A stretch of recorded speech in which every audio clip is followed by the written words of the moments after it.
All right. So here's what we're going to go into. I get so many questions about UGC. Well, because I pretty much push UGC as much as I can because to me, when I first started, I always did commercials. The commercial shoots I always did them from the aspect of the customer. Back then, they called it like a lifestyle, but I would take the product and shoot it how the customer would use it. Now, the internet was invented, which dates me, and now people use what's called UGC, user generated content. So like somebody comes to your restaurant and they take pictures of the food and stuff. They post that on the restaurant's website. That's UGC. So it's grown. It's became more how would you say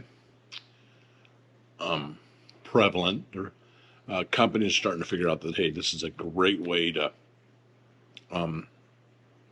get content, and it's virtually free.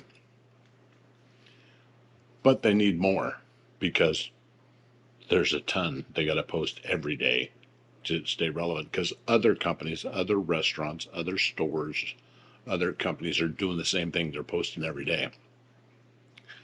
So the UGC creator was born, which for me was easy because I shot commercially for 32 years and I've always done it from the aspect, lifestyles from the aspect of the customer using. So like when I shoot for Jeep, I will go and get a Jeep and take that Jeep out and do what one of their customers would do and film it doing that, so that of course when somebody watches the commercial they go, oh yeah, that's what we do, and boom, it ticks, it scratches that little itch they got. It shows some commonality.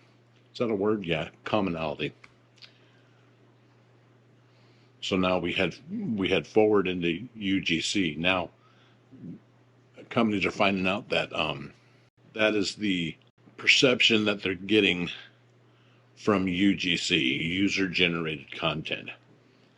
The same way the customer's telling everybody, and then it builds trust.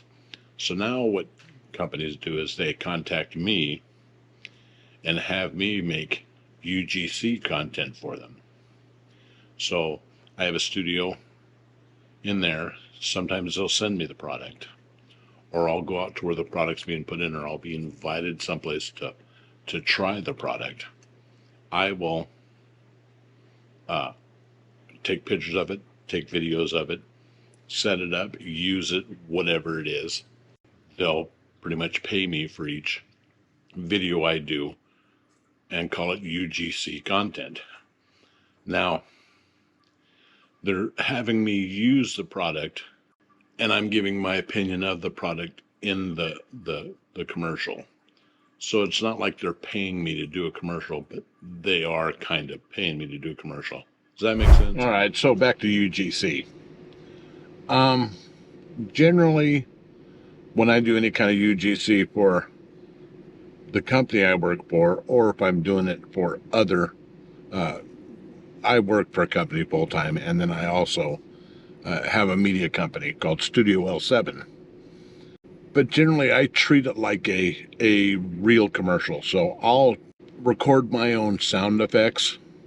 It's like if I'm doing a coffee shop or something, I'll actually go in and record some of the glasses clinking, or the cups clinking, the way the espresso machine works, grinding beans. I'll record my own stuff, and then I shoot a ton of B-roll. Because you know what? You can never have enough B-roll, even for UGC short form videos.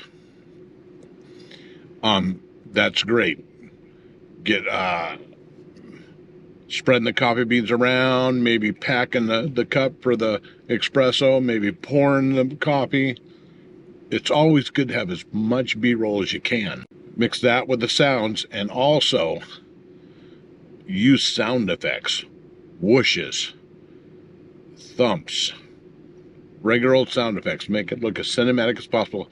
A lot of times sometimes I even use wait for it, I use a certain lens for a GoPro.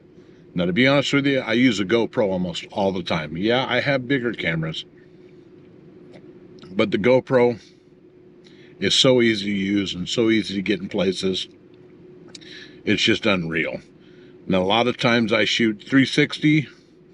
I've got a setup where I use four Sony cameras on this mount that I made. That's all, and then I've got Insta360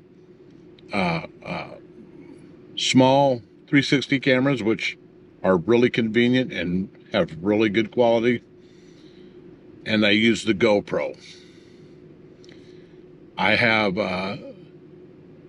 Lumix cameras. I use the GH5, the G85, the S5. I guess what I'm saying is that it really doesn't matter what kind of camera you have, be it GoPro, the phone, whatever. The best thing to do is just get out and use what you have. Now on this channel, I'm going to take you on a trip. So if you're interested in this, subscribe. So whenever I go out and make my sound effects, I'm going to go along and document how I do this. Now when I'm taking UGC, I'm going to go along and document how I do this. Using any and every camera. See, I remember when I first started, it was always important that I had the best of the best.